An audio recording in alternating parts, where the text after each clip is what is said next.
The station was full of people, but only one walked away. Welcome to Deadly Puzzle. I am your host, Edric Vale. Drop a comment with your location. I always enjoy reading them. Hearing from you makes this adventure even richer. Now let's uncover the truth. It had been raining since morning, the kind of fine, needling drizzle that makes the air feel damp even under an umbrella. From his office window at the Quai des Orfèvres, Maigret watched the drops shiver down the glass in narrow, crooked lines, collecting at the sill before sliding into nothing. A thin curl of smoke rose from the pipe resting between his fingers, the tobacco burning slowly, almost reluctantly. The day was unhurried, grey. On his desk the telephone sat heavy and mute. No urgent calls, no summons from the examining magistrate, no impatient knock from Lucas or Janvier with a new statement to look over. It was the kind of afternoon that might be spent reviewing old case notes or simply waiting. Waiting without. Knowing for what? He thought of Louise, of the beef stew she had promised for supper. She would have gone to the market early, her basket in hand, choosing the carrots herself, testing the potatoes with her thumb. Perhaps they would open a bottle of red. It was the kind of thought that warmed him, though he didn't smile. The Seine below was the same dull slate as the sky, moving with the slow weight of a barge. Somewhere out there, under that damp light, people moved in their ordinary orbits. Shopkeepers leaning in doorways, schoolchildren running under coats, waiters stacking wet chairs outside cafes. The city had its rhythm, and Maigret, even here in his office, felt its pulse. It was only when the door opened without a knock that the current shifted. Inspector Lognon came in, his face even more morose than usual, rain on the shoulders of his overcoat. He looked as if the whole day had been arranged specifically to inconvenience him. He stood just inside the door, holding his hat like a schoolboy summoned to the headmaster. "There's nothing for you in this," he began, the words carrying a faint resentment. "But since you're here—" He let the sentence hang. Maigret tamped the tobacco in his pipe. "Go on, Lognon. It's not a case exactly. More odd." He shifted from one foot to the other. A woman, about 35, maybe 40, well-dressed but not too much. She arrived at Gare de Lyon on the 10:40 from Dijon. No luggage except a small handbag. She stood by the main exit for nearly half an hour, watching people. Then she walked away. No taxi, no one meeting her, just walked away. Maigret raised an eyebrow. And she didn't come back. Nothing in that, perhaps, except the ticket was one way, and the station master thought she looked lost. He rang the local post. "I happened to be passing." Lognon gave a small shrug, as if apologizing for wasting the chief inspector's time. "I told him it was probably nothing." Probably nothing. It was the sort of phrase that sometimes opened doors. In Maigret's mind, he drew on his pipe, letting the smoke drift slowly toward the ceiling. "Describe her," he said at last. "Dark hair pinned back neatly, plain grey coat, shoes, not new, but polished. She didn't speak to anyone, just stood there, watching. The train's empty, and then she was gone. There was no urgency in it, no blood on the floor, no theft, no missing person reported. And yet, something in the quiet, in the ordinariness of it, made Maigret feel that small, inexplicable tug, the one that sometimes led somewhere. He got up, reached for his hat and coat. Louise would understand if he was late. Outside, the rain was steady, wrapping the city in a soft hiss. The pavements glistened and the street lamps were already glowing faintly in the half-light of late afternoon.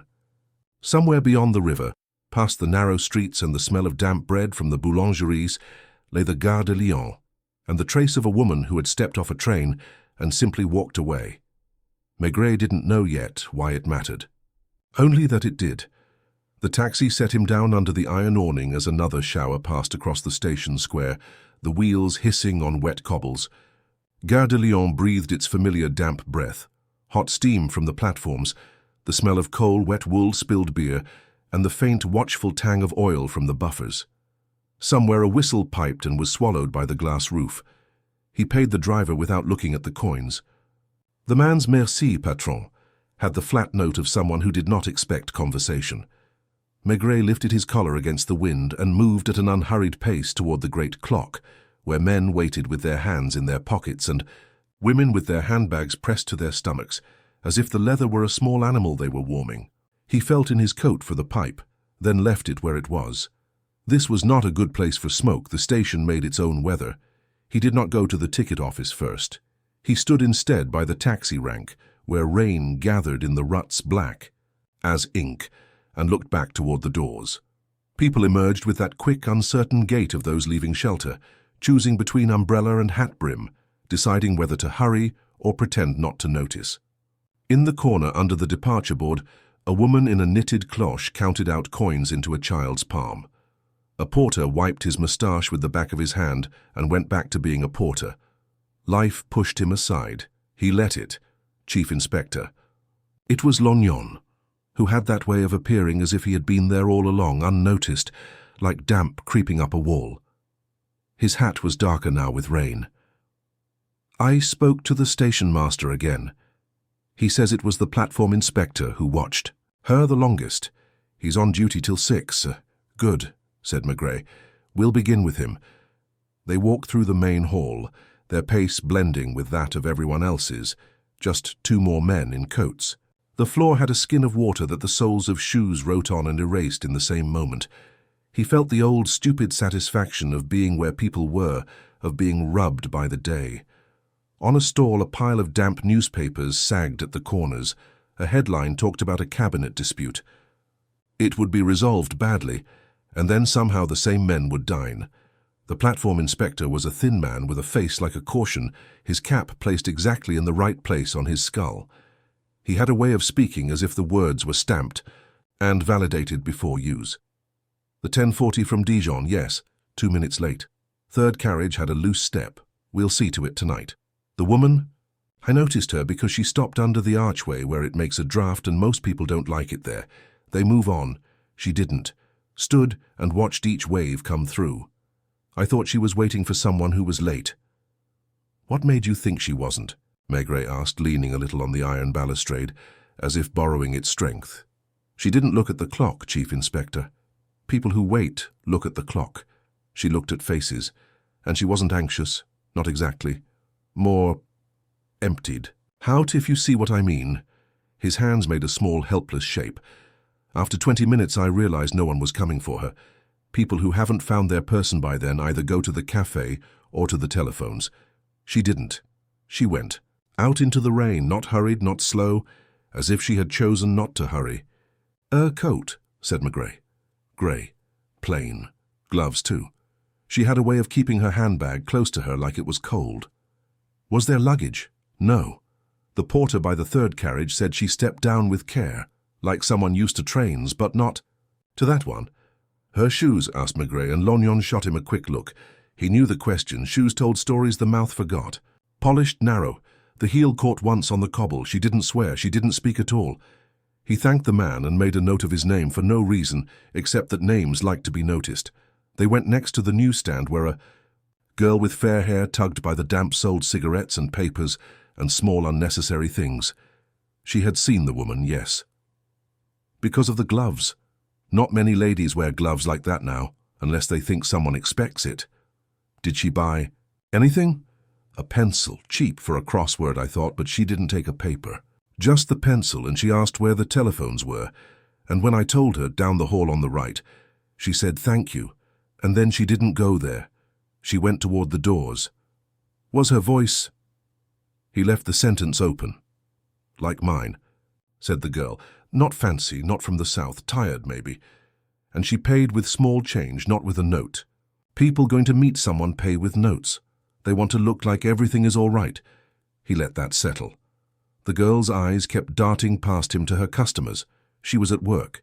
He bought a box of matches he did not need and moved. On the telephone booths were half occupied, glass beaded with drops from people and air. In one, a man talked too loudly about a shipment. In another, a woman pressed her forehead against the glass as if to cool it.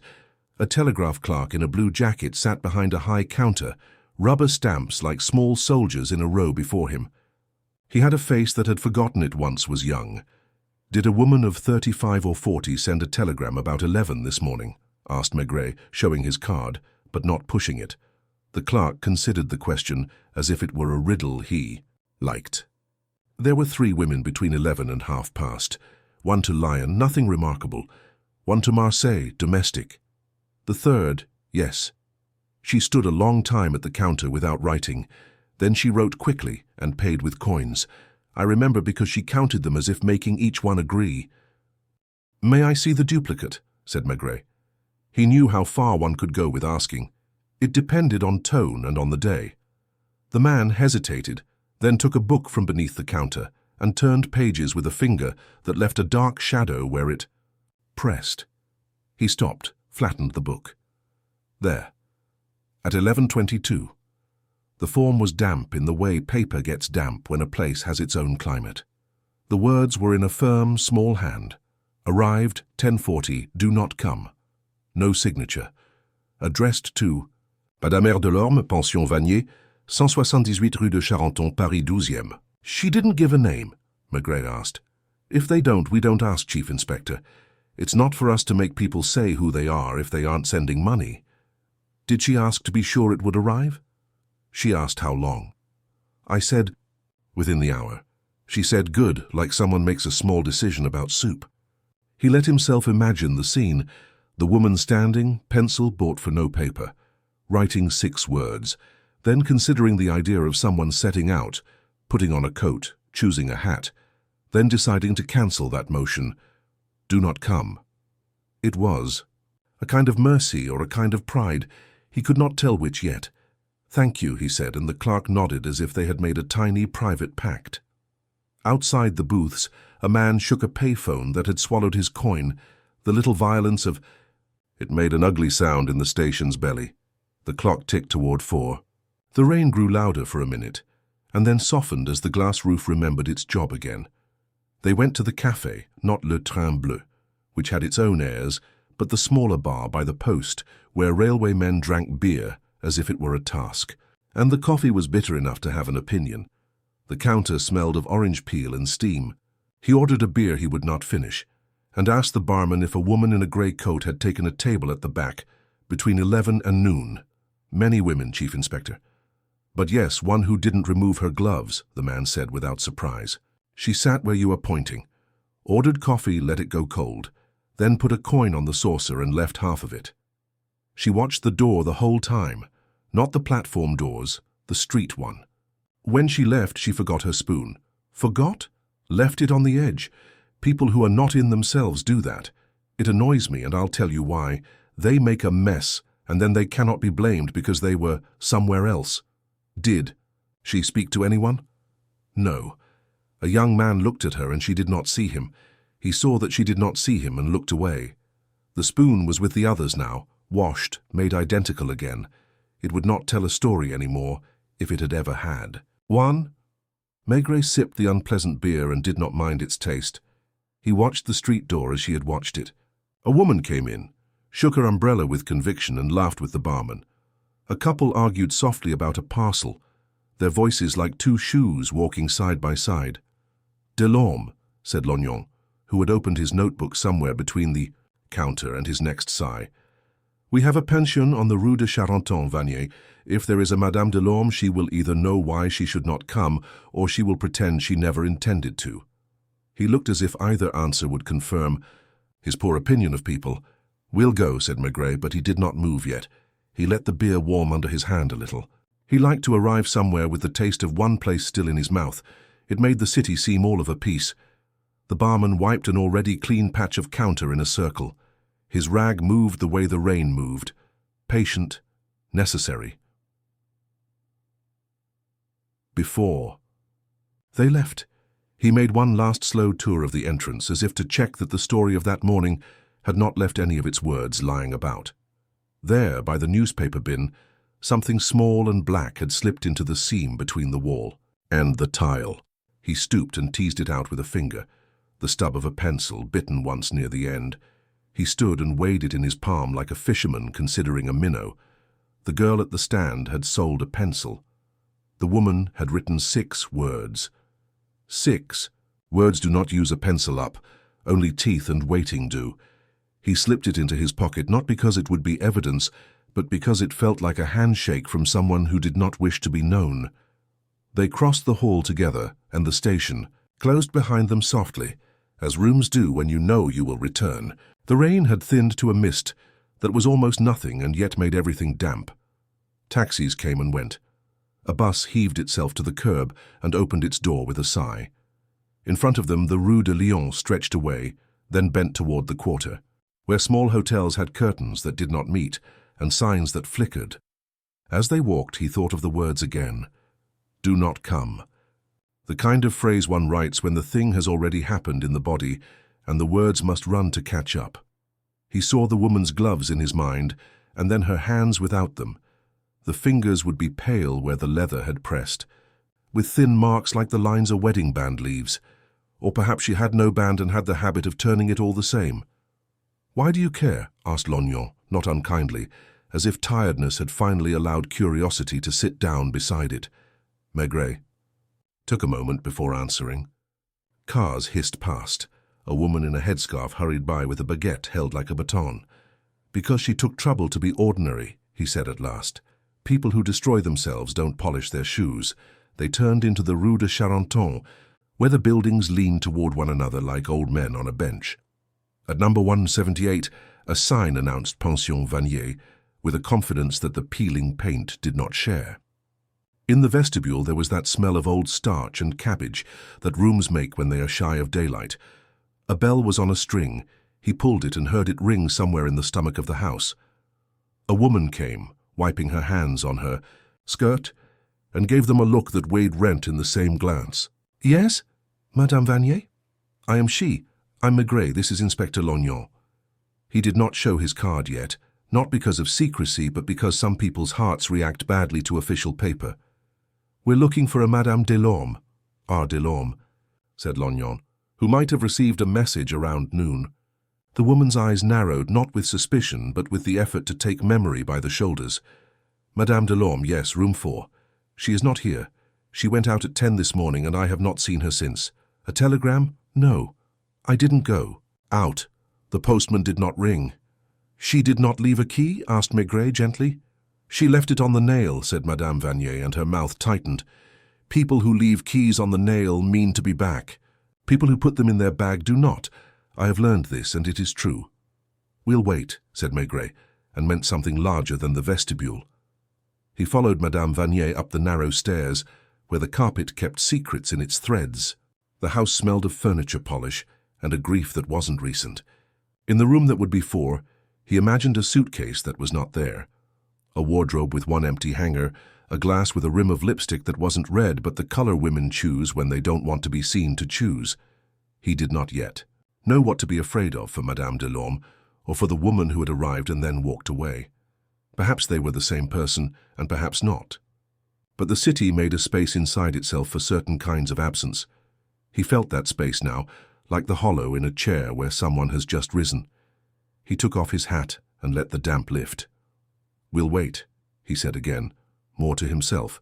And the rain, with the soft patience of old habits, went on stitching Paris together outside.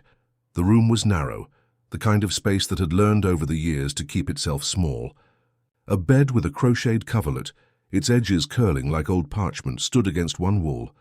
A single chair beside it, a washstand with a porcelain jug and bowl that looked as if they had been bought second-hand from a retiring innkeeper.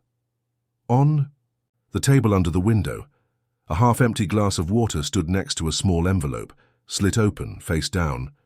The light came in reluctantly, filtered through lace curtains stiff with starch. Maigret moved with the careful tread of a man who knew that rooms spoke only if you didn't startle them. His fingers brushed the chair back. It wobbled faintly, on uneven legs. He noticed the absence before the presence. There was no suitcase, no coat thrown over the bed, no scarf or gloves set down as if to be taken up again. The air was too still for anyone to have been here recently, though Madame Vanier had insisted Madame Delorme had not checked out. On the washstand, the soap was dry, cracked at the corners. The jug was full. It wasn't a room someone had just stepped out of. It was a room someone had left in a way that suggested they were pretending not to leave at all. Lognon hovered in the doorway, his hands deep in his coat pockets, rainwater making dark ovals on the wood floor beneath him. "If she hasn't been here since morning, she's not coming back," he muttered, but without conviction. Maigret turned the envelope over. It had no stamp, no handwriting, just the faint crease of having been folded once before it was sealed. Whatever had been inside was gone. He put it back exactly where it had been, the paper making a small sigh against the table. "Who cleans this room?" he asked Madame Vanier, who had stationed herself in the corridor as if the stairs might try to run away. "No one until the guest leaves. I'm not a hotel chief inspector. People here like their privacy, some for good reason, some for bad." She paid in advance? "For the week in cash.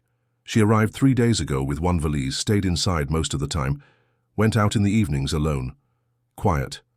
No visitors." "Did she give a first name?" "Renee. Or she said Renee. She didn't show me papers. And this morning? She left at 10. Gloves, coat. Said she might not be back for lunch. I thought nothing of it." He nodded and stepped back into the hall. The smell here was of boiled cabbage from the kitchen below, but faint, as if it knew better, than to intrude upstairs. Somewhere a clock ticked with the unambitious rhythm of a cheap mechanism. They went down together, their steps making the carpeted stairs groan. Outside, the mist had turned to a thin drizzle again, wrapping the narrow street in a kind of damp gauze. Across from the pension, a small épicerie glowed with the yellow light of bare bulbs. An old woman inside was measuring sugar into a paper cone, her headscarf tied tight under her chin. "Wait here," Maigret said to Lognon, though he knew. The inspector would trail him anyway. He stepped inside, the bell on the door giving a polite ring. The shop smelled of dried beans and paraffin. "Bonjour, madame," he said, removing his hat. "You've seen me before, though perhaps not here." Her eyes flickered to his face, and then away. "I know who you are, Chief Inspector." "Then you know I'm looking for someone, a Madame Delorme, or perhaps she calls herself Madame Renée Delorme, grey coat, gloves, stays across the street." "Yes," she said simply, tying the cone shut with a twist. "She came here each day for milk and bread, and on Sunday for a small tin of sardines. Didn't talk much. Not Parisian." "Not Parisian?" "Too polite. People from Paris don't say merci, the way she did. Alone? Always. Except yesterday when she stood outside talking to a man before coming in. I didn't hear. He wore a dark hat, the brim low. Foreign, maybe. Why foreign? The way he moved, shoulders forward, as if to hide his face. And when he spoke, an accent I didn't know. He thanked her, bought a packet of Gauloises he didn't need, and stepped back into the drizzle. Lognon was leaning against the pension wall, collar up, watching the traffic on Rue de Charenton with the grim patience of a man who expects little good from it. "She spoke to a man here yesterday," Maigret said. "Not from around here, and today she tells someone not to come." Lognon grunted. "Sounds like she's in trouble." Maigret didn't answer. Trouble was a large word, and it had many rooms inside. They walked toward the nearest corner cafe, one of those small places where the smell of coffee was inseparable from the smell of wet wool. It was almost empty, only a man at the bar reading L'Intransigeant and a woman in the corner watching the rain blur the windows. The patron behind the counter was drying glasses, a slow rhythm that matched the weather. Maigret ordered coffee. Black. The steam rose sharp and bitter. He asked without preamble, "A woman in a grey coat, gloves, comes from the pension down the street." The man shrugged. "She came in yesterday, sat at that table, had a café crème, waited for someone who didn't arrive." "How do you know they didn't arrive?" "Because she paid, left, and kept looking back at the door, as if to see him too late." "Him?" "I think so. She had the look women get when they've decided something about a man and are only waiting to see if it was right." Maigret drank his coffee slowly, letting the warmth work its way into his hands. Rain tapped against the glass, steady as a metronome. When they stepped back outside, the drizzle had thinned to the faintest mist, almost invisible except where it softened the outlines of people hurrying past. He thought again of the 6 words in the telegram, the bitten pencil, the gloves. She had come to Paris with one valise. She had paid for a week. She had told someone not to come. "We'll go back to the station," he said finally. "Why?" Lognon's voice carried the faint whine of a man who suspects this will take longer than he hoped. "Because stations are like ponds," Maigret said, adjusting his collar. "If something disturbs the surface, the ripples always touch more than one thing. Someone else saw her." At Gare de Lyon, the evening trains were starting to arrive, the crowd thicker, the air heavier with coal and impatience. He went not to the platform but to the baggage room, a low-ceilinged place smelling of dust and leather, where porters in blue jackets hauled crates and suitcases into rough piles. "Any left luggage for Delorme?" "René Delorme?" he asked the clerk, who had the hands of a man used to string and labels. The man leafed through his ledger, frowned. "No Delorme, but—" He ran a finger down the page. "One case, left this morning at 10:30. No name. Just the number here." He pointed to a tag, hanging on a nail. The suitcase was brought out, a small dark leather case with scuffed corners, the lock intact. It was the kind of case one could carry in one hand without effort, but solid enough to last decades. Maigret looked at the brass lock, then at the clerk. "We'll need to open it." Inside were a few neatly folded clothes, a pair of shoes wrapped in tissue, a small vanity case with a hairbrush and a bottle of scent half empty. Tucked in one corner, under the lining, was a postcard showing a lake surrounded by mountains. The colors faded. The message side was blank. The postmark, Switzerland. He closed the case, the brass lock snapping with a small final click.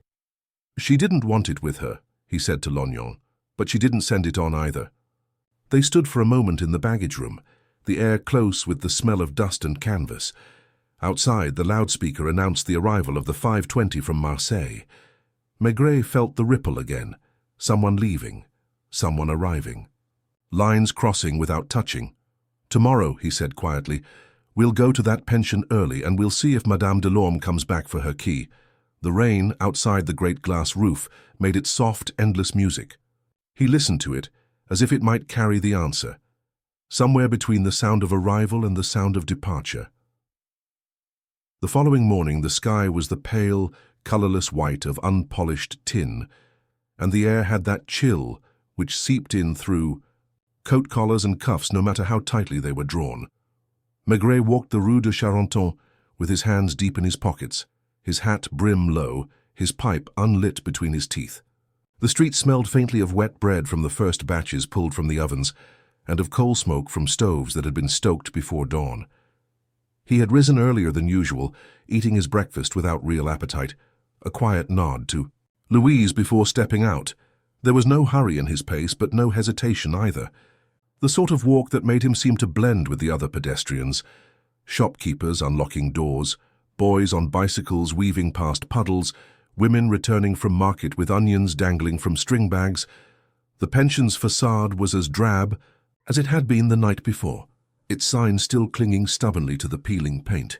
He could see no movement through the front window, only the dull reflection of the street behind him.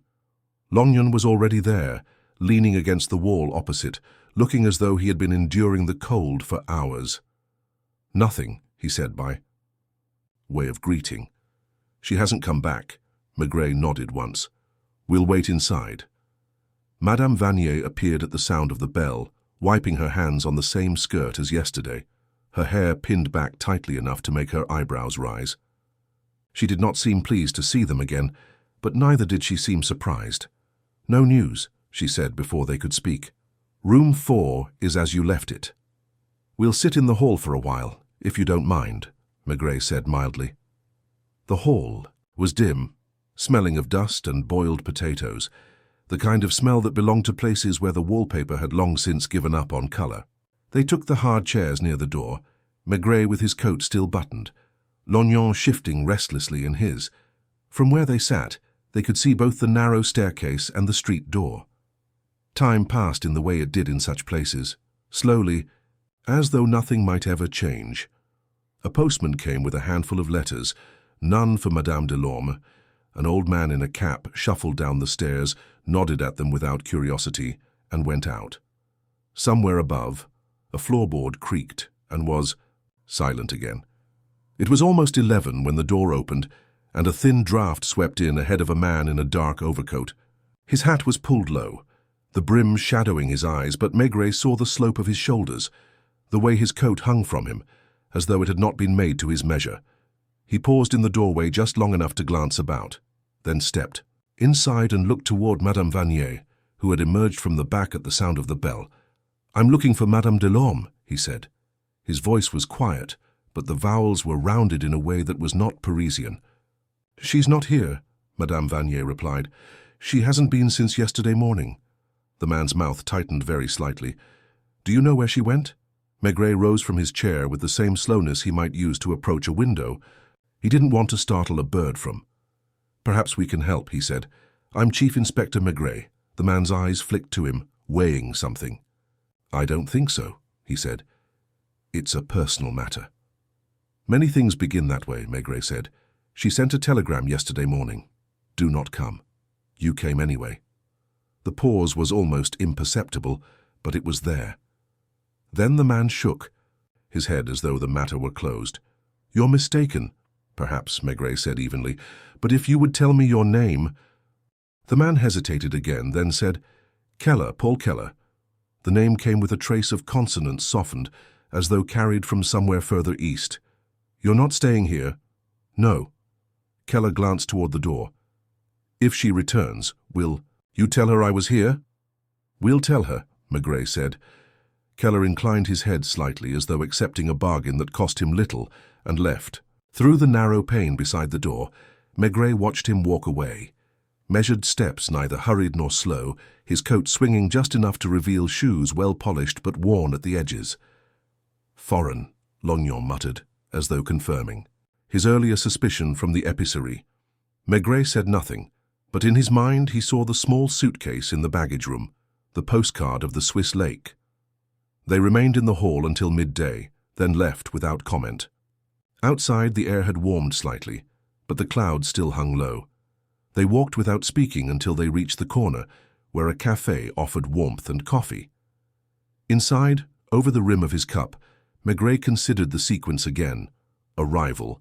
From Dijon with only a handbag, the pencil bought without a paper, the telegram to cancel a meeting, the leaving of the suitcase in left luggage, the man arriving a day later despite the message. If she had truly wished to avoid him, she might have gone further afield. Yet she had stayed in Paris, at least for a time. "She'll come for the suitcase," he said finally. "Or he will. Either way, we'll be there." The following afternoon they returned to the Gare de Lyon baggage room, taking up unobtrusive positions near the counter. The air was thick with the smell of leather and damp rope, porters moving constantly with their loads. Hours slid by in the station's peculiar way, where the sound of trains departing and arriving blurred into a single unbroken murmur. It was almost 5 when a figure approached the counter, a woman in a scarf pulled low over her forehead, coat buttoned to the throat. The gloves were the same. She placed a claim ticket on the counter without looking around. Maigret stepped forward quietly. "Madame Delorme." She froze, the hand still on the counter, then turned her head slightly toward him. Her face was paler than he expected, the lines at the corners of her mouth deeper. "You have me at a disadvantage, monsieur. I'm Maigret." He kept his voice low. "You left yesterday without your suitcase. You sent a message to someone not to come. He came anyway." Her eyes flickered, fear, annoyance, resignation, all in an instant. Then she straightened, as though bracing herself against some invisible wind. "This is no business for the police. It becomes my business when people go to such lengths to avoid each other in public places," he said. "Especially when one of them is from somewhere else and walks as though he expects to be followed." She did not answer. The clerk had brought the suitcase to the counter. She rested her hand on its handle but did not lift it. "Will you tell me where you're staying now?" "I don't see why. So that if anything happens, someone knows where to find you." She regarded him for a moment, then said, "I'm leaving Paris tonight. That's all you need to know." And Keller, at tea. The name, a faint tremor passed over her features. She shook her head. "If he asks again, tell him he was mistaken." She took the suitcase and walked away, her heels striking the tile in steady rhythm until the crowd swallowed her. Maigret watched until she disappeared beyond the archway to the main hall, his pipe forgotten in his pocket. Beside him, Lognon shifted. "We're letting her go?" "For now," Maigret said. "But Paris is small for people who are trying not to meet." And somewhere in that smallness, he knew, the space between Madame Delorme and Paul Keller would close again, whether they wished it or not. The afternoon slid toward evening with the same damp persistence as the weather. Maigret let the station fall away behind him, as one lets a room close without turning back, and walked down the quay where the river kept its own counsel. He was not in a hurry to make anything happen. The thing itself, whatever it was, had begun to move, and he preferred to feel its weight on the air rather than chase its shadow. He went home first, as he often did when a case was not yet a case. The apartment smelled faintly of onions and thyme. Louise had set the stew to the smallest flame, the lid cocked just enough to let the steam breathe. She did not ask at once, which was her way of asking. He hung his coat, placed his hat on the peg, and stood a moment by the window that looked onto the courtyard, where a cat, disliking the weather, made a quick, offended dash between dustbins. "Cold," she said, coming in with 2 plates, "and the baker cheated the dough again. It's all puff and no bread." Then, only when his pipe was on the mantel and his hands around the warmth of the bowl. "Well?" "A woman who doesn't want to meet." "A man," he said. "She arrived yesterday from Dijon, no luggage worth speaking of. Bought a pencil and did not buy a paper. Wrote a telegram, 6 words, and left her suitcase in left luggage. Today she took it back and said she was leaving Paris this evening. Her man with an Eastern accent came to her pension anyway. He gave a name that may or may not be his. Keller." Louise tasted the stew, nodded to herself, and reached for the salt. "And the telegram?" "Do not come," he said. "Sent to her pension. Addressed to Madame R. Delorme." She set the spoon down. "To where she lives?" "Yes." "And not to where he lives?" "He may not live anywhere that the telegraph can find easily, or she may not know where to find him." Louise looked at the lid of the pot, as though the answer might be written there in steam. "If I wanted to stop you meeting someone, I would tell you where not to go. But if I sent it to our house, it would be for me to read, wouldn't it? So either she sent herself a note to be found, or she sent someone else at that address a message in her name." He smiled a little. "You would not send me a telegram?" "No," she said. "I would tell you when you came for your soup." She turned away, then back again, softer. "A woman who is frightened signs her name. One who is ashamed does not. Which is she?" "She did not sign," he said, "but she kept her gloves on."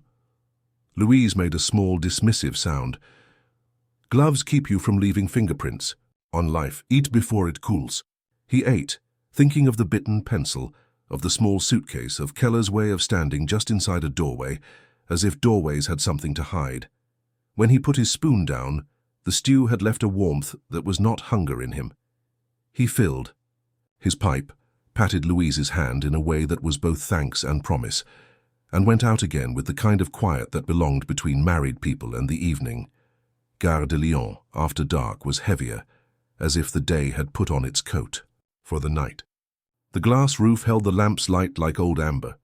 He took up a place that was not a place, near enough to the departures to feel the stations listed, far enough to be a man who had come to meet a train or not. He watched the ticket windows, where hands slid coins and notes under the metal grill, where doubt slowed some people and impatience sharpened others. At 7:20 he saw her. The scarf was the same, the coat too. The suitcase pulled a little on one shoulder. She kept her head lower than the afternoon, as if the day had grown heavier. She joined the line at the window that sold the tickets for the Southeast line, and waited without shifting her weight. When it was her turn, she leaned in, spoke briefly, and took the ticket without looking at it, placing it directly into her handbag as if it were not a destination, but a receipt. He did not move. The board clattered and showed times in chalky light. Besançon at 8:12, Lausanne at 9:05. He tried the names in his mouth, not the towns, but the distances they meant. Her suitcase would not be out of place on either. A little to his left, Keller came into view as if drawn on a string, not too close, not too far. His hat brim shadowed him again. His coat was buttoned high. He stood between the clock and a pillar, where he could see the windows and the doors both. Maigret watched the angle of his head pass with the woman's movement and settle when she stopped by the bookstall, where she bought a cheap novel with a brightly dressed woman on the cover and a packet of throat lozenges she probably did not. Punished people flowed between them like weather. A child cried, a porter laughed at a joke he would not remember. The loudspeaker stuttered and gave up. A guard's whistle took over. The station made the conversation that drowned all others. She did not go to the platform at once. She walked instead to the postbox, took out the cheap novel, tore a page from the back where the advertisements for fountain pens and cures for baldness were, and wrote quickly with the small bitten pencil she had pulled from her bag. The movement was familiar, a habit. She folded the scrap once, put it in an envelope already addressed, and slid it into the slot without ceremony. Then she stood a minute longer than she needed to, as if listening for the sound it made among other letters. Keller lifted his eyes a little, an instinct he could not help. He had seen the envelope change hands somewhere else in some other life. He did not move to the box. He kept himself a man whose evening had many possible shapes. Maigret went to the ticket window when the line loosened. The clerk had a face he recognized from the night before, one that measured out attention like sugar. He placed 2 fingers lightly on the counter. "Lausanne," he said in an ordinary voice. "A single for 9:05. And if you can remember 5 minutes ago, the lady in the grey coat with the scarf. Where did she choose?" The clerk's eyes lifted, then dropped. He did not need the card to recall it. Some customers made a small indentation in a day. "Melun," he said. "Third class." "Melun," said Maigret, tasting the word. It was not a lake with mountains around it. It was not even a line that crossed a border. It was an hour, away on a slow train, a place where people went to not be in Paris for a little while. He did not buy the ticket. He thanked the man and drifted back to where he could see both the entrance to the platforms and the post box where the envelope was now no more than the idea of an envelope. The woman checked her watch, the gesture automatic and not hopeful. Then she moved toward platform C, where the melon train would be. A local that smelled of cold in winter and hot dust in summer, that held the day's tiredness gently on its springs. Keller waited 10 heartbeats and followed, not toward platform C, but toward the arch beside it that led to the tobacconist, and then, by a little passage where the tiles were cracked, to the same platform from the other end. He knew stations too. Maigret did not hurry. He went to the barrier, showed the inspector his card with an absent gesture that made him unobtrusive again, and walked the platform as a man does who might or might not be seeing someone off. The Melun train stood with its doors open like a mouth politely waiting to speak. Third class was nearly full. Small tradesmen, women with baskets, a young soldier looking at his boots as if they were telling him something he didn't want to know. She chose a corner seat near the door, the suitcase on her knees. Her scarf had slipped a little, she did not fix it. Keller stopped where the platform widened near the guard's van and leaned against a pillar. Lighting a cigarette, he did not smoke. The flame cupped close and brief. He did not look at her. He looked at nothing with care. Maigret stood where the carriage's windows gave him back his own face broken into rectangles. He saw her reflection in those same panes, eyes on the darkness beyond the glass, not on the platform. When the guard's whistle blew and the doors began to close with the dull authority of habit, she flinched only with her mouth, the smallest downward turn, and then held herself still as the train eased itself out of light into night. Keller did not move. He let the carriage pass and the red lamp at the end recede. Then he dropped the cigarette to the wet platform, where it hissed and went dark, and turned away with the slow certainty of a man who had learned something unimportant and made it part of his plan. He did not go toward the exits. He went back, toward the main hall, his hands in his pockets, head low, the posture of a man who intended not to be remembered. Maigret followed at a distance that did not insult him. Keller went to the lockers, not the baggage counter but the coin boxes where travelers kept things they did not want to carry but could not trust to left luggage. He took a key from inside his cuff, a small thing that knuckled out from his sleeve, and opened number 31. He did not take anything out. He looked inside as if to be sure that nothing had changed in his absence, then closed it again, turned the key once, and slid it back up his sleeve as neatly as it had come down. A precaution kept was a precaution used. He left the station by the side door where the taxis waited in a miserable row. Maigret did not take a cab. Keller did. He told the driver something too short to be an address and pointed with his chin. The taxi slid into the wet, and Maigret walked after it only long enough to see it take the boulevard toward Bastille, where the puddles were deeper and the light less honest. He did not follow the cab. He did not want a chase to begin where a conversation should end. He went instead to the telegraph counter. The clerk from the morning was not there.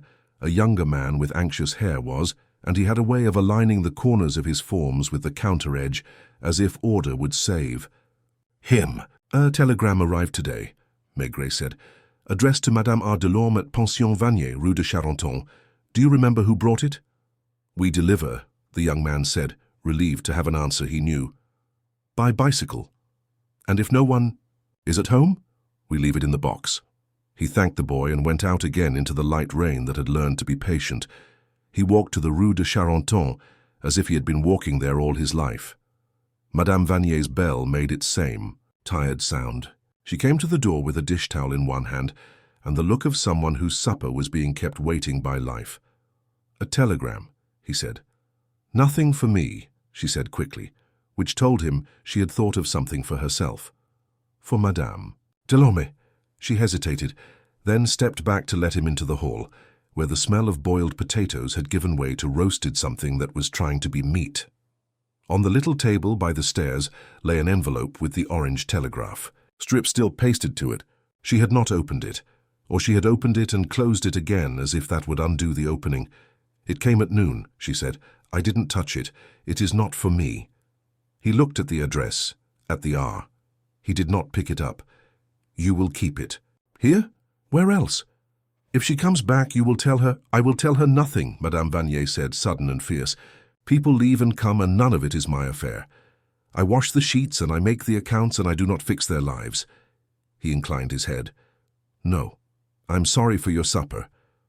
On the pavement again, he stood a moment under the low awning, while the rain thickened and thinned in the space of 2 breaths. He thought of Louise's sentence. One who is frightened signs her name, one who is ashamed does not. And he thought of the Melun ticket, the carriage with its breath of people going to small places that did not ask questions. Fear and shame both preferred locals to expresses. The postcard from Switzerland, the coin locker key, the bitten pencil, the envelope addressed to where a woman did not intend to be. He held them all in his mind as one might hold a handful of marbles, feeling them press into one another until the shape they made together declared itself. He did not yet have that shape, but he knew the feeling of its coming. The air around it was cooler, the edges not sharp, but present. He set his hat more firmly on his head, turned his collar up against the drizzle, and began to walk without hurry back toward the river, where the city made the soft, tired noises of an evening that belonged to itself. The rain had eased to a mist so fine it seemed to hang in the lamplight rather than fall, as though Paris had decided to keep its dampness for itself. Maigret walked without a clear destination, letting the rhythm of the streets carry him. He passed shop fronts where the shutters were half drawn, bars where the first evening drinkers had taken their places, voices muffled by the glass. Somewhere, behind a high gate, a dog barked once and then thought better of it. He turned down the quay where the river moved with its slow, ancient patience, the reflections of lamps stretching in thin, trembling lines. It was the sort of night that made the city feel smaller, closer, as if it were leaning in to hear its own secrets. He stopped under an archway to fill his pipe, struck a match, and drew the smoke deep, tasting the last of the day on the air, the fee. Melun train would have reached its end by now.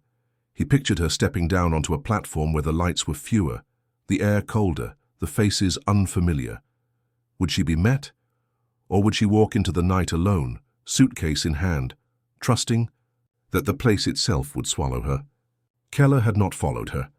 That, in Maigret's experience, was not indifference. It was strategy. The next morning he was at the office early. The Quai des Orfèvres was still half asleep, the corridors echoing faintly, the smell of damp stone mixing with the bitter scent of coffee from the canteen. Lucas appeared in his doorway with his coat still on, eyebrows lifted in silent question. "You know Melun?" Maigret said. Lucas nodded. "A little."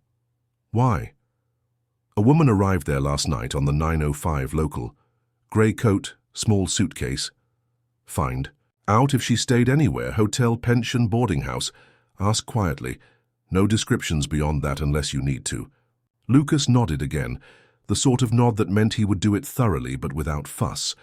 When he had gone, Maigret sat with the telephone at his elbow, turning the dial without calling anyone. He thought of the coin locker at the station. Keller's. Small, deliberate glance inside without taking anything. He had seen men do that before, men who needed to be sure something was waiting for them before they stepped into whatever came next. By mid-morning, Lucas was back. No one at the hotels remembers her, but the woman at the cafe across from the station says she saw someone who might fit. Came in for coffee after the train arrived, stayed 15 minutes, then left on foot toward the river. Didn't ask directions, didn't seem to know anyone. Alone? Yes. Did she carry the suitcase? Lucas hesitated. The woman wasn't sure. She said she thought she had it when she came in, but not when she left. That was enough to fix something in Maigret's mind. "Thank you. See if any luggage was left at Melun station last night." By early afternoon the answer came. No luggage matching the description had been checked in there, which meant it had been left somewhere else, if it had been left at all. He went back to the Gare de Lyon, the concourse busier now with midday travellers. The baggage room was as it always was, dim, smelling of rope and old canvas, a faint undercurrent of machine oil. The clerk at the counter looked up as Maigret approached. "The coin lockers," Maigret said. "Number 31. The man gave him a look that weighed the request against habit and regulation, then produced a small ledger. "Rented 2 days ago," he said after scanning the lines. "Paid for 48 hours. Can you open it? It's due to expire this evening." "If you have a key—" "I don't," Maigret said. The clerk hesitated, then shrugged slightly and reached for a ring of master keys. The lock gave a clean click, and the door swung open. Inside was a flat parcel wrapped in brown paper, tied with thin string. It was the kind of package that could hold many things, none of them heavy. Maigret didn't touch it at once. He studied it for a moment, the way the paper had been folded precisely, the ends tucked rather than taped. Whoever had wrapped it had done so with care, not haste. He lifted it out gently, untied the string, and folded the paper back. Inside was a thin stack of documents bound together with an elastic band, passports, an assortment of official papers, and a handful of small, blurred photographs. The passports were not in the same name. One was French, issued to Paul Keller. Another was Swiss, the name different but the photograph unmistakably the same man. The third was Belgian, again with a variation of the name, but the face identical. All three showed signs of use. Beneath them were letters, some typed, others written by hand in a careful, even script. The postmarks were from Geneva, Zurich, and once from Prague. Most were in French, a few in German. None mentioned Madame Delorme directly, but in several the name René appeared in the middle of a sentence that spoke of meetings, arrangements, or delays. Maigret read enough to know that the content was business of a kind that preferred not to be declared at customs. And yet, nothing here shouted criminality. It was the quiet business of crossing borders unnoticed, of being in one place while claiming to be in another. He rewrapped the parcel exactly as he had found it, slid it back into the locker, and locked it.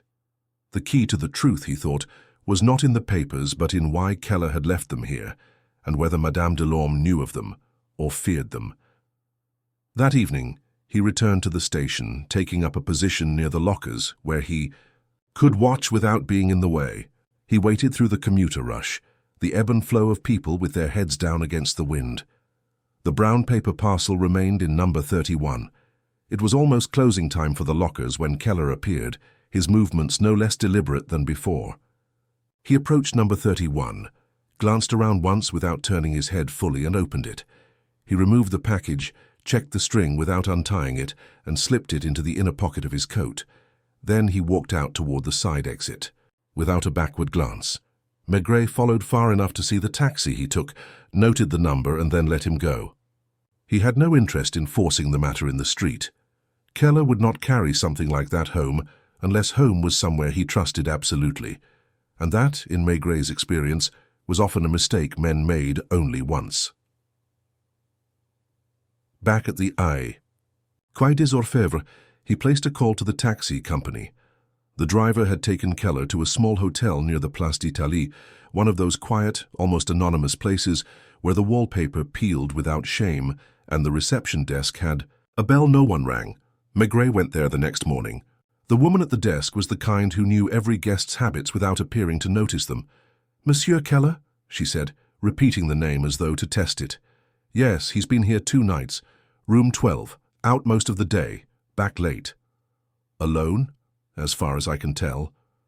Maigret thanked her, then stepped outside to the café opposite, where he could see the hotel's entrance without appearing to watch it. He ordered coffee, lit his pipe, and settled in. It was a matter of waiting now, the kind of waiting that Maigret knew wore some men down without them realizing. Around midday, Keller emerged, the brown paper parcel no longer in his coat. He walked with the same steady pace, turned north, and disappeared into the crowd. Maigret finished his coffee, slowly. The important thing was not where Keller went, but where the parcel had gone in his absence. That, he thought, would tell him who in this quiet arrangement was following whom, and who was trying to walk away from the station for good. Maigret stayed at the café until the street's rhythm had slowed enough for absence to be noticed. Keller's return, if it came, would mean the parcel had gone somewhere close. If it did not, then it had been placed where a man could not watch it without drawing attention. He kept his coffee in front of him long after it had gone cold, the smoke from his pipe curling lazily upward, dissolving against the glass pane between him and the pale afternoon. It was nearly an hour before Keller reappeared. He walked back, toward the hotel, his hands in his coat pockets, head lowered just enough to avoid catching a stranger's gaze. There was nothing in his step to suggest triumph or failure, only the unremarkable pace of a man carrying nothing important, which, in Maigret's experience, was the pace of someone who had just rid himself of something important. Keller disappeared into the hotel, the desk clerk barely glancing up as he crossed the dim lobby. Maigret paid for his coffee and crossed the street, entering the hotel as if it were an afterthought. The clerk looked at him with the mild disinterest of someone whose workday held no surprises. "I'm looking for a woman," Maigret said softly, sliding his card onto the counter. "Grey coat, small suitcase. May have come here in the last day or 2. The woman studied the card, then him, as if weighing the danger of answering. "No woman like that. I would have noticed. This is not that kind of place." "And Keller?" She gave the smallest shrug. "Room 12. He keeps to himself. No visitors. He takes coffee at the corner in the morning.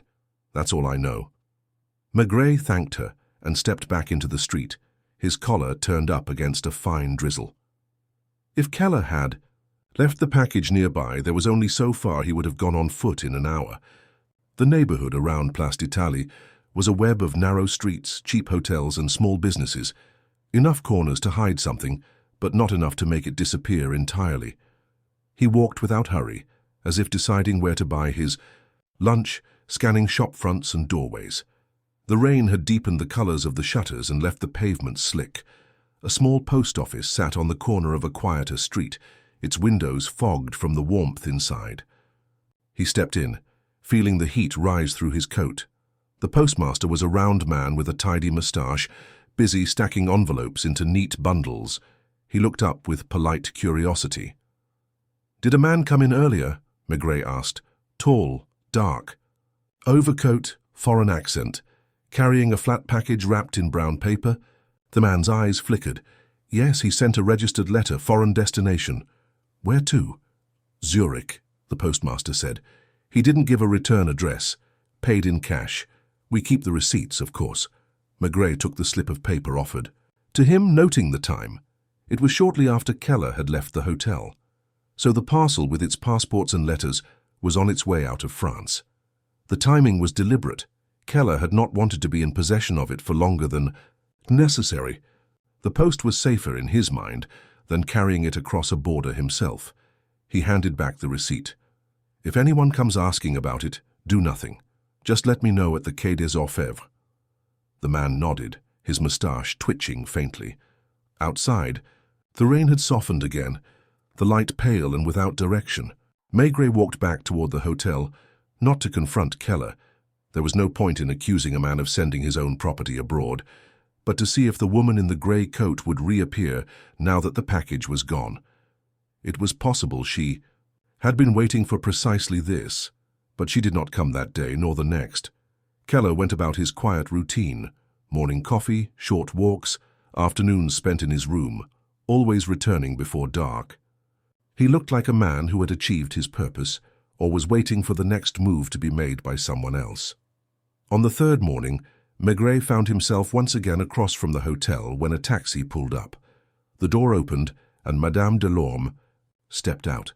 The same grey coat, the same scarf, though the scarf was tied more loosely now, as if she had decided to let herself be seen. She carried no suitcase. She stood on the pavement for a moment, looking up at the façade as though weighing the wisdom of entering. Then she went inside. Maigret waited long enough to see that she did not come out again, then crossed the street and entered the lobby. The clerk was at her post, looking mildly discomposed. "They're in his room," she said before he asked. She went straight up. He didn't hurry. He climbed the narrow stairs, the worn carpet soft underfoot. Outside room 12, he paused, listening. Voices, hers low, controlled, his more urgent, though not loud. A conversation between people who had said these things before and found no satisfaction in them. Then silence, not the silence of agreement but of exhaustion. He knocked once firmly. The door opened a crack, Keller's face appearing in the gap. His eyes were steady but guarded. "Yes?" "Chief Inspector Maigret," he said, showing his card. "May I come in?" Keller hesitated, then opened the door fully. The room was small, the bed neatly made, the single chair occupied by Madame Delorme. She looked at Maigret without surprise, as if she had been expecting him. "I thought you'd gone to Melun," he said to her. "I did," she replied. "And I came back." Keller glanced between them, then moved to the window, standing with his back to. "The light! You've sent it away," Maigret said to him. Keller didn't answer, but his shoulders shifted slightly. "She was afraid of what you kept in that locker," Maigret went on. "Not because of what it could do to you, but because of what it might do to her." Madame Delorme's eyes dropped to her hands, folded in her lap. "I told him not to come," she said quietly. "I thought if he didn't, it could be left alone. But he came, and now it won't be."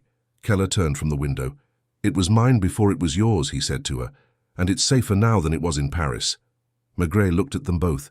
They were not enemies, not entirely, but there was a fault lying between them, running deeper than the contents of any package.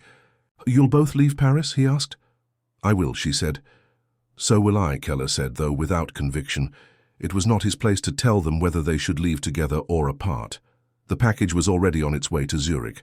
By the time it arrived, whatever danger it held would belong to someone else. But he knew that what had brought them to the station in the first place, the decision to meet or not to meet, would not be solved by borders. He left them in that small room, their silence resuming as the door closed behind him. Outside, the rain had stopped entirely, the air holding that brief, deceptive freshness before the clouds returned. He walked back toward the river, thinking of the woman who had walked away from the station and the man who had followed her without following her. In their way, both had been trying to keep something from catching up to them.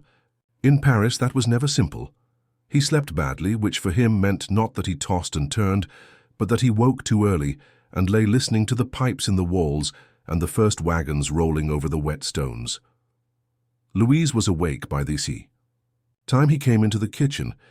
She had that practical neatness about her that made breakfast feel like something the day had always intended. He drank his coffee and watched the slice of courtyard visible between the buildings turn from black to the grey of unpolished tin. "The lake," she said, as if they had been talking about it. From the postcard, he looked at her over the rim of his cup. "People don't keep pictures of where they were unhappy," she said. "They keep the ones where they could pretend they were not." He put the cup down, feeling the ring it left on the oilcloth. He sent his papers to Zurich, he said. Registered. Then he is tidying up, she said. Men tidy up when they're about to leave or when they're about to be left. He went out with that in his pocket, as if it were a match he might strike. Later. The morning had the embarrassed brightness Paris sometimes wears after rain. The pavements were clean in a way that showed the cracks. He walked without a hurry to the Rue de Charenton. The bell on Madame Vanier's string gave its apologetic ring. She came to the door wiping her hands, as if he always arrived when she was in the middle of something else. "It's gone," she said at once before he could speak. "The telegram." "She came last night at 9. She took it without opening it in front of me. She put a 5-franc piece on the table like I was a concierge. I don't like that." "Did she say where she was staying?" "She didn't say anything. She had no suitcase. She looked—" Madame Vanier's mouth worked as if she were fitting the right word to the right hook. "She looked as if she had washed her face in cold water and it hadn't helped. She left the key on the nail. You see?" Madame Vanier's eyes darted to the board by the stairs. "There it is." He stood a moment in the hall where the smell of cabbage and furniture polish had gone back to being the air.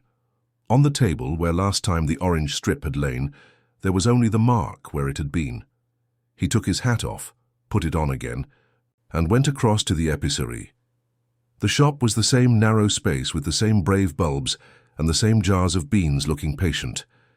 The old woman measured rice as if each grain were a thought to be kept track of. "She came last night," she said when he asked, with the air of someone who liked to be useful in small things. "She asked me if there was a church nearby that stayed open late. I told her Saint-Antoine. They have a parish priest who doesn't like to lock doors on people." "Did she buy anything?" "A candle," the woman said. "Not the large ones. A small one you can hide in your hand if you change your mind." He went to Saint-Antoine. The door was open, as promised. Inside, the air was cool in the way of stone that has taught itself not to take sides. A few women knelt with the firmness of habit. A man stood near the back and took his hat off with the awkwardness of someone who had learned late. The smell of wax and old incense lay on the place like a blanket that had been folded and unfolded for years. He didn't expect to find her there. He expected to feel what she might have felt if she had stood where he stood. The flicker of the small candles made their own weather. He watched the way the light caught on the brass of the poor box plate. Outside, the street went on making the sound of itself, and inside, the silence did the same.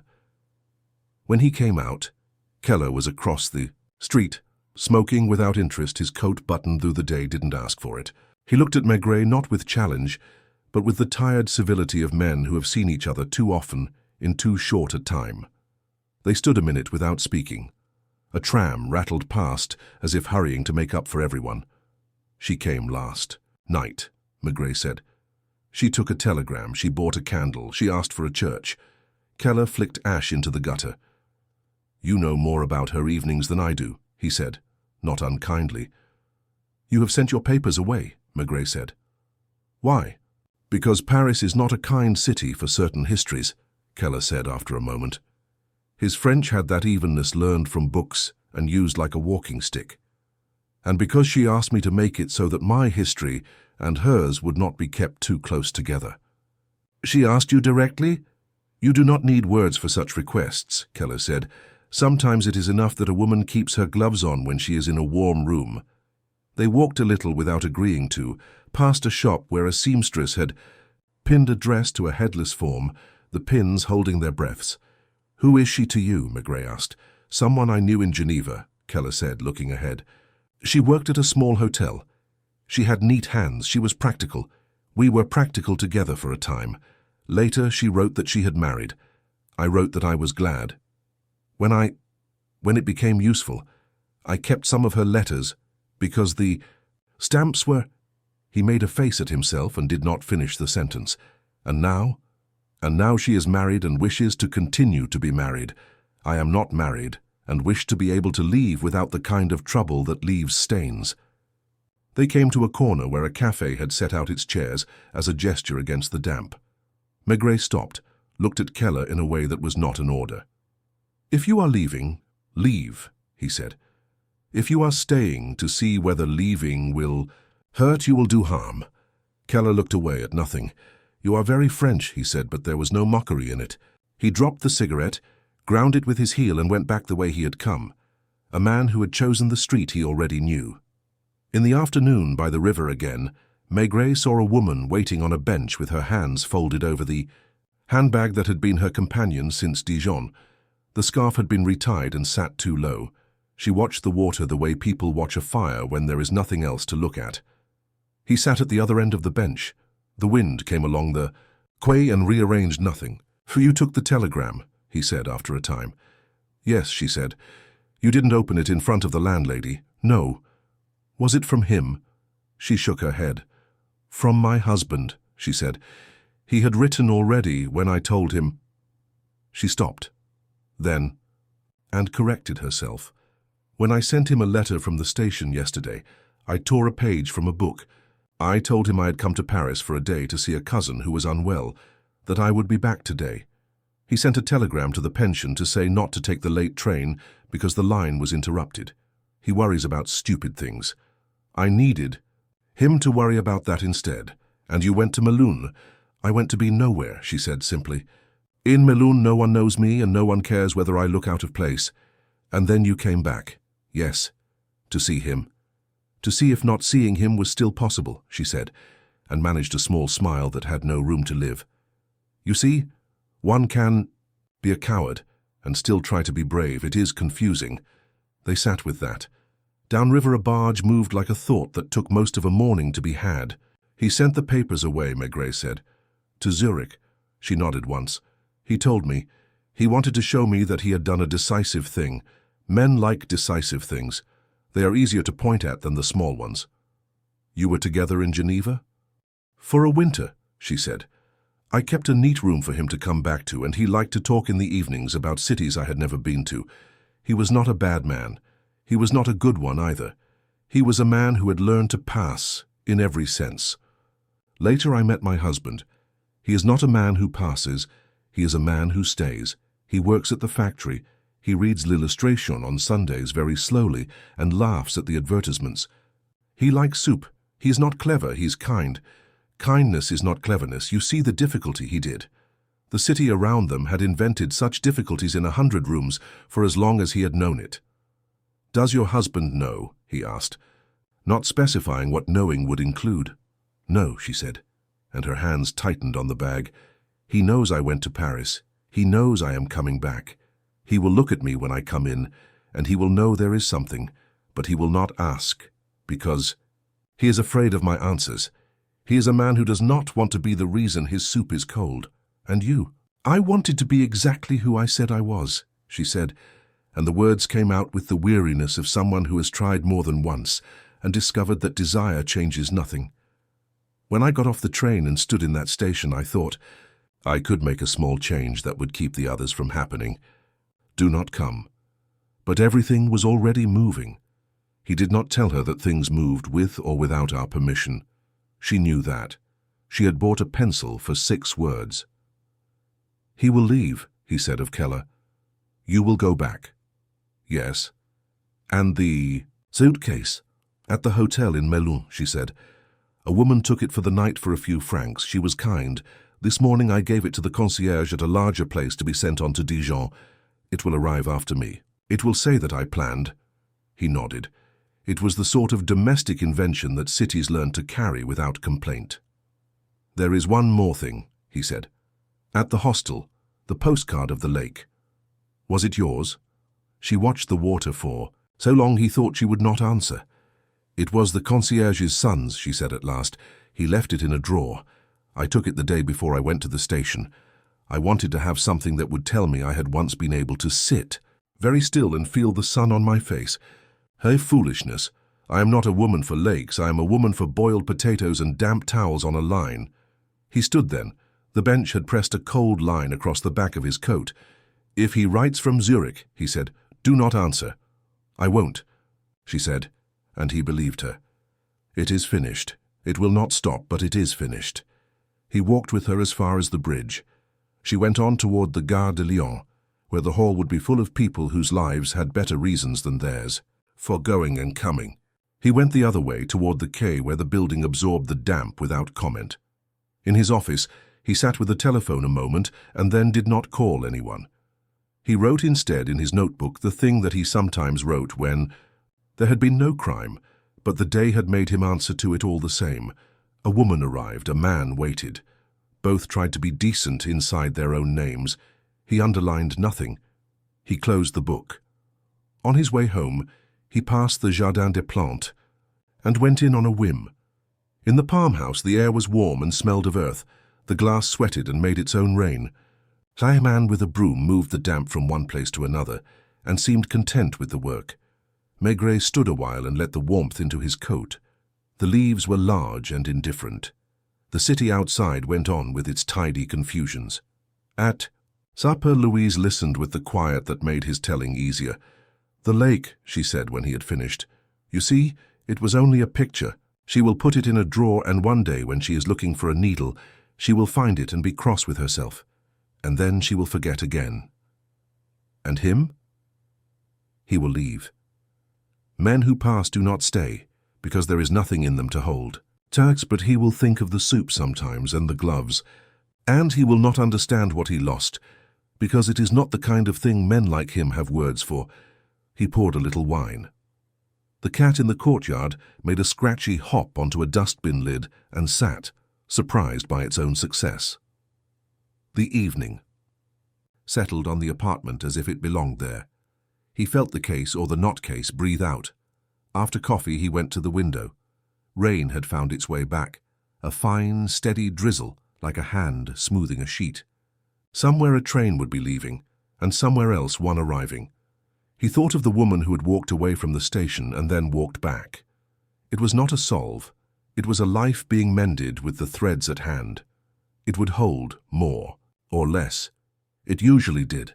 The days that followed had the blank, damp sameness of a bandage that had been kept on too long. The rain came and went without deciding anything. The pavements forgot each shower almost at once. At the Quai des Orfèvres, radiators ticked their little indignations. Files accumulated where they always accumulated, and the smell of coffee on the stairs was either comforting or accusatory, depending on whether a man had slept. On Tuesday morning, before he had taken off his coat, the clerk from the front desk came to Maigret with an envelope and the small apology of his voice. "For you, Chief. Hand delivered. No name given." The envelope had the shiny look of paper that has known too many pockets. Inside was a folded sheet torn from the back of a cheap novel. Advertisements for fountain pens and lung tonics still. Visible on which a single sentence had been written in a neat, ungenerous hand. "It is finished. Please let it be." There was no signature. The script was not Keller's, it was too careful. It might have been hers if she had decided to write as if someone else were watching. He put the note back into its envelope and into the drawer where he kept matches and the odd screws that had lost their purpose. He lit his pipe, sat and waited for the day to tell him how it wished to be. It decided at 10, when the outer door opened to a man with a cap he held in both hands, as if warmth could be kept in it. He had the smooth-shaven face of someone who shaved the same way every day, and the stiff, decent coat of a man who had married for good reasons. He looked at the name painted on the frosted glass, took a breath and knocked. "Chief Inspector," he said, standing just inside. "I am Delorme, René Delorme, from Dijon." Maigret gestured to the chair. The man sat on the edge of it and kept his cap in his lap. His fingers found the seam and worried it without fuss. "My wife," he began, and already the word had more history in it than grammar. "She came to Paris. She wrote me a letter on a piece of a book. She said a cousin was ill. I sent a telegram to the address she gave about the late train. Then yesterday she came home." He did not lift his eyes while he spoke. He kept them on the cap, as if it were a small animal that might flee. "She said she had been to see the cousin. She put on the soup. We ate. We talked about little things. This morning I went to work, and in the yard I thought, if I do not ask now, I will never ask. So I took the 11 o'clock, and here I am." "To ask what?" Maigret said quietly. Delorme looked up then. His eyes were not clever, they were good.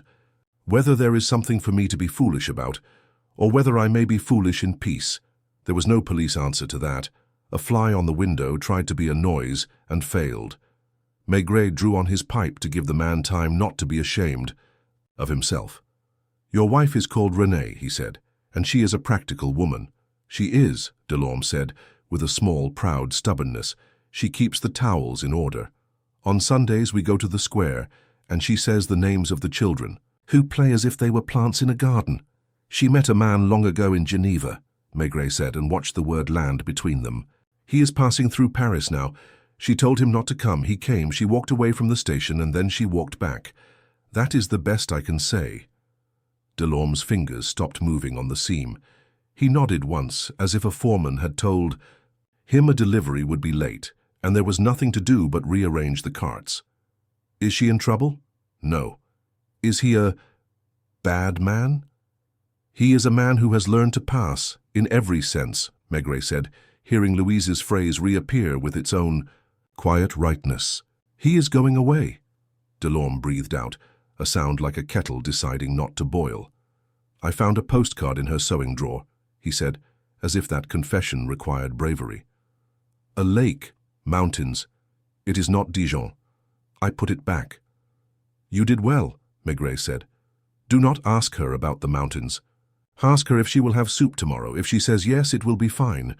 Delorme stood cap in hand, a man released not from jealousy, but from needing to be better at it than he was. At the door, he turned back, the smallest crease between his eyebrows.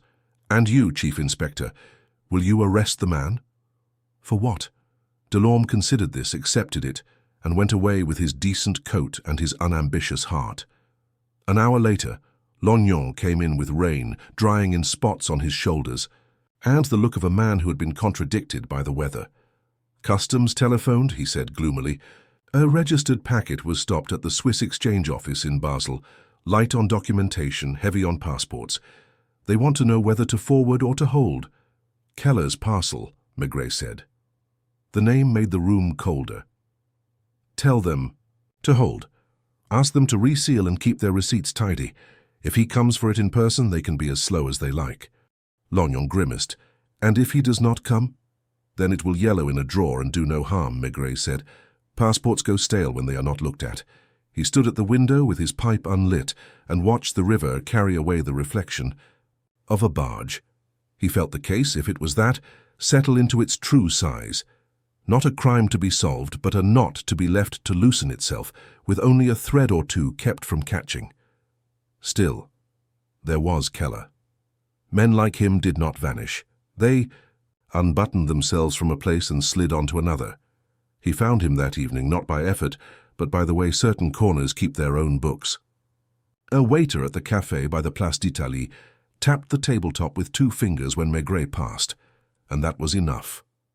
He sits there now, the man said under his breath, and indeed, Keller sat by the window with a coffee he did not drink, his hat on the chair beside him, as if it were a second, more polite head. How you have friends in Basel, Maigret said, taking the chair opposite without asking. They are careful.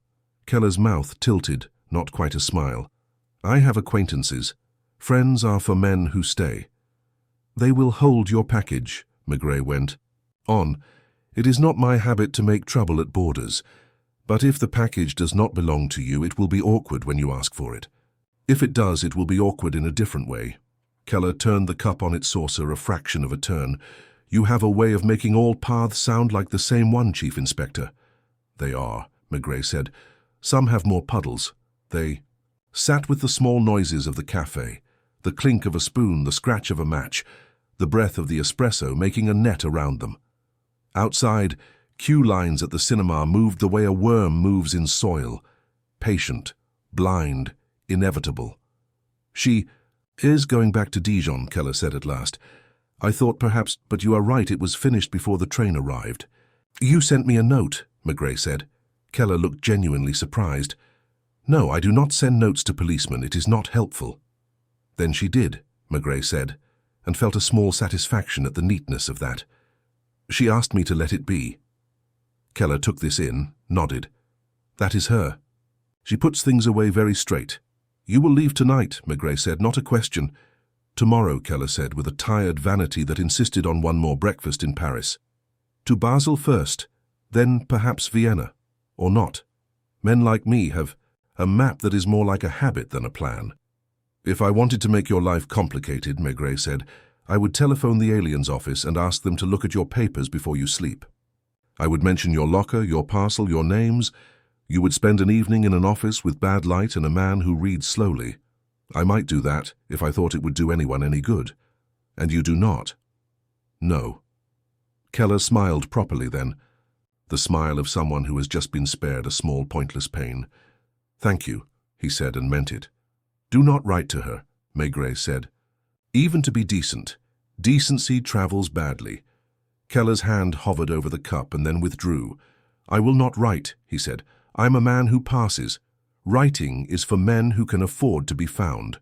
He rose, left coins under the cup with the absent precision of a man who has paid so often he no longer counts, and went out into the street where the light had already begun to tire. For a moment, as he turned the corner, he looked like any other man with a hat and a coat.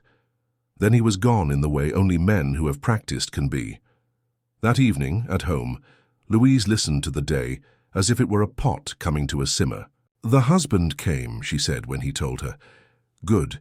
He will say nothing and the soup will be better for it. And Keller. He will go on being the same in a different place, she said. A pity for him, not a tragedy.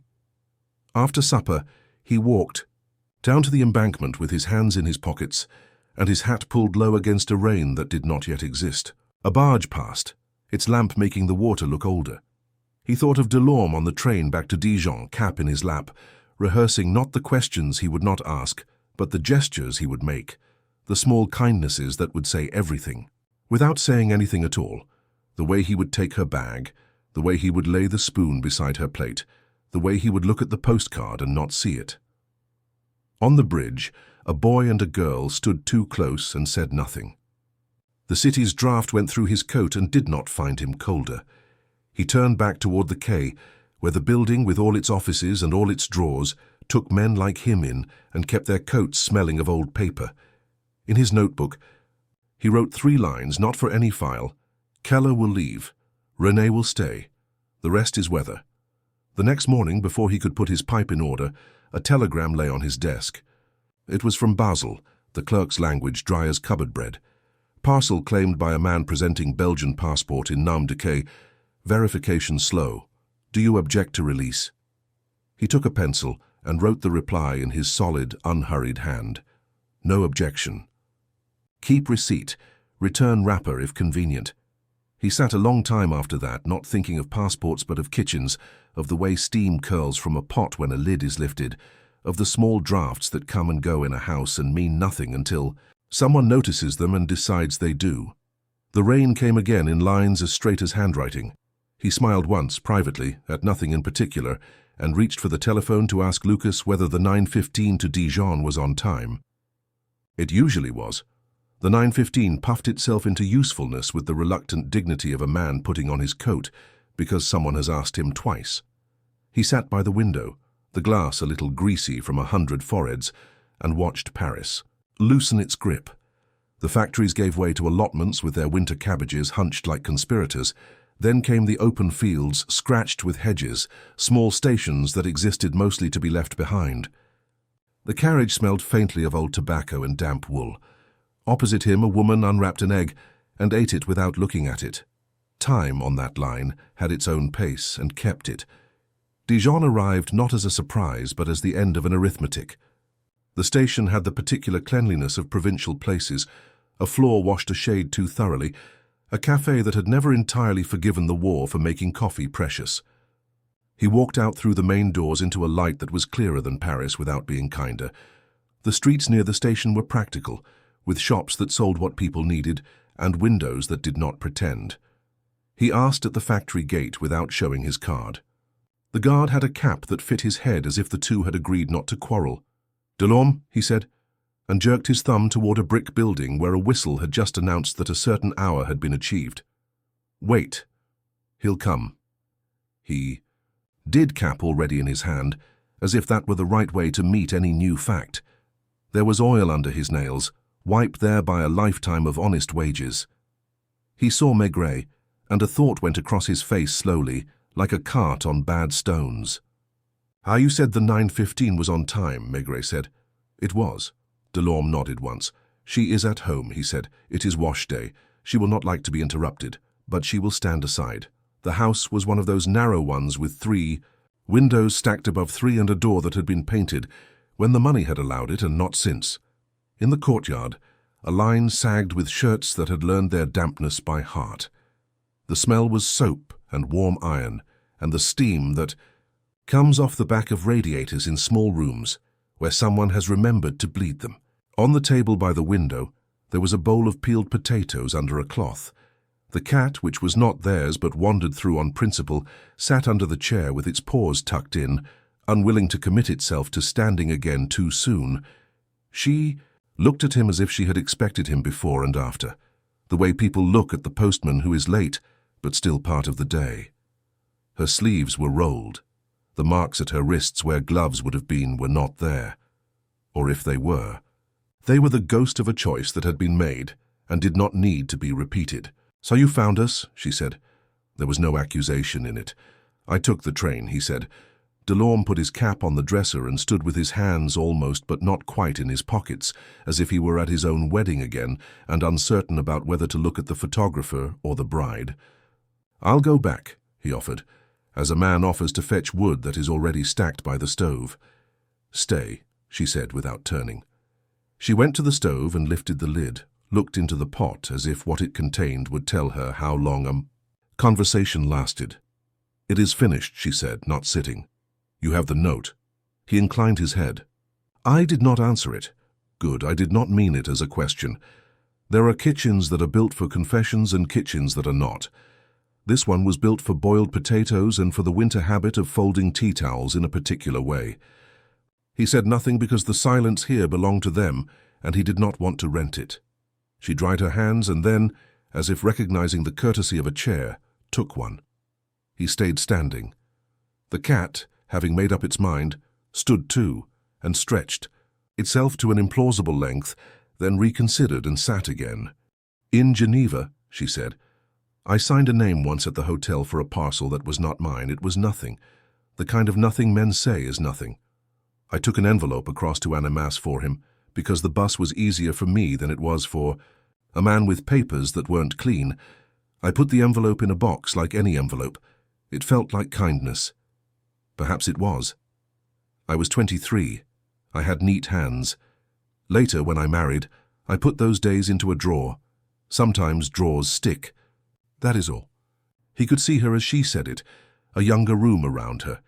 Keller's voice walking up and down in it, talking about timetables and borders the way other men talk about football. The envelope, unremarkable at the time, becoming, in the echo of a marriage, the one stone that didn't lie flat under a carpet. "He wrote again?" he asked. "A month ago. Not a letter, a card. He writes like a man who believes the post moves for his convenience.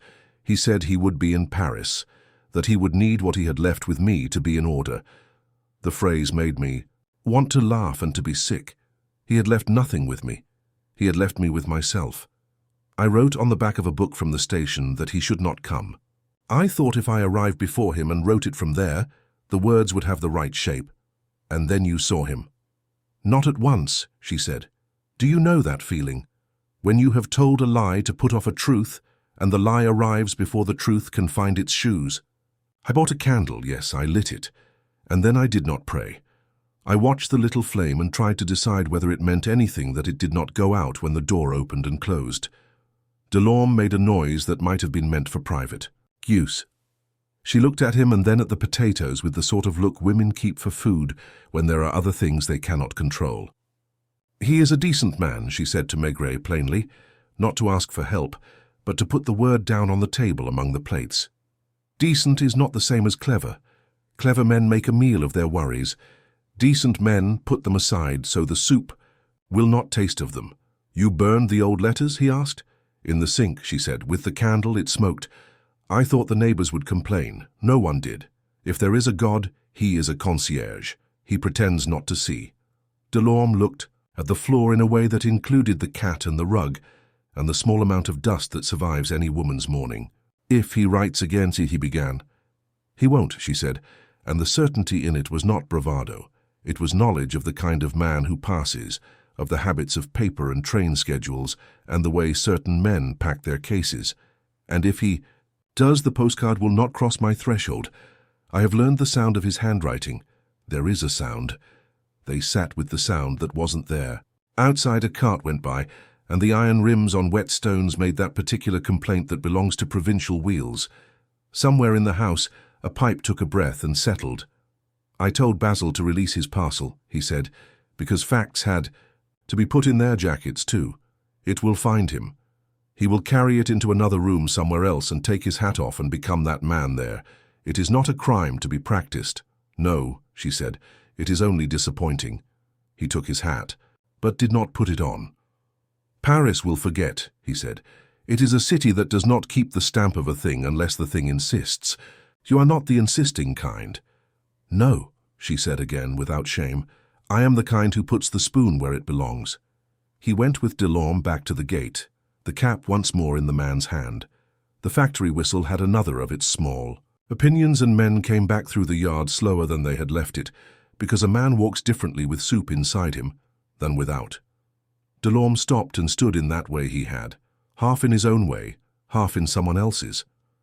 I will not ask, he said, as if they were writing it between them. You will look at the potatoes when you come in, Maigret said. And if they are cooked, I will say good, Delorme said. It made the proper pride in him grow an inch taller. You will take the train back now?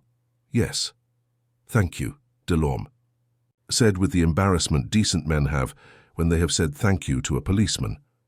They shook hands. There was black under Delorme's nails and a little soap at the knuckle. It was the handshake of a man who lived in one place on purpose. The afternoon train carried him back like a parcel that had been correctly addressed. He dozed without meaning to, and woke when the carriage tilted slightly under a curve and righted itself, the way a small decision is made by a scene and then forgotten. Paris put itself around him again. Roofs, chimneys, the churning tangle of tracks before the station. The platform took him the way platforms take everyone, indifferently and entirely. He did not go to the office at once. He walked instead to the river, because the river was the city's notebook and the day had written in it. A barge moved upstream, fat with coal. A boy ran one step ahead of a girl and then fell back one step behind, arranging time as children do. Somewhere steam shut itself off, and a radiator cooled with the small tick that is the sound of being good at a job. At home, Louise had put pâté on a plate and sliced radishes in the way she preferred, at an angle that made them seem to have more to them. He told her about the kitchen, about the cat, about the pipe in the wall. He told her no names. She had all the names she needed. You brought nothing back, she said. Not a question. I brought back what people are, he said. He poured a little wine and watched the red take its proper place in the glass, which is afraid and decent in strange proportions, he said, and sometimes— He paused, not to be dramatic but to get the scale right. Sometimes they know how to put things where they will not hurt. She nodded, satisfied as a woman who has tapped a melon and heard the right answer. And the man? He will be somewhere else by now, he said. With his papers. He will write his name in a way that pleases himself and makes customs officers sigh. And he will think of a pot on a stove without permitting the thought to sit down. And you? I will sleep, he said. He did not add that he would wake and listen to the pipes for a while and think of the sentence torn from the back of a book. It is finished. Please let it be. It was the kind of sentence that didn't ask the world for permission and got it anyway. Before bed, he stood at the window. The courtyard's cat made a decision about the lid of the dustbin and executed it carelessly. The rain, which had promised to behave, found its way back, thin as thread, resolute as a seamstress. Somewhere a train would be arriving, another, leaving, and in one of them a woman would examine her hands and find them her own again. He tamped his pipe, felt the comfortable weight of the day in his shoulders, and let the room take him back in. The following morning began in the quiet way that made Paris seem, for an hour or two, like a smaller town. The light was pale, and sea flat, the streets washed clean by a night's rain, the cafés still in the process of claiming their corners. Maigret arrived at the Quai des Orfèvres to find nothing urgent waiting for him, only the slow drift of routine, the sound of a typewriter, the shuffle of files being moved from one desk to another. A note sat on his blotter. No envelope this time, just a single sheet in the same careful hand as before. Thank you. It carried no name, no address, but he didn't need either. The script was hers, neat, deliberate, written by someone who preferred order even when she was asking for nothing more than to close a chapter.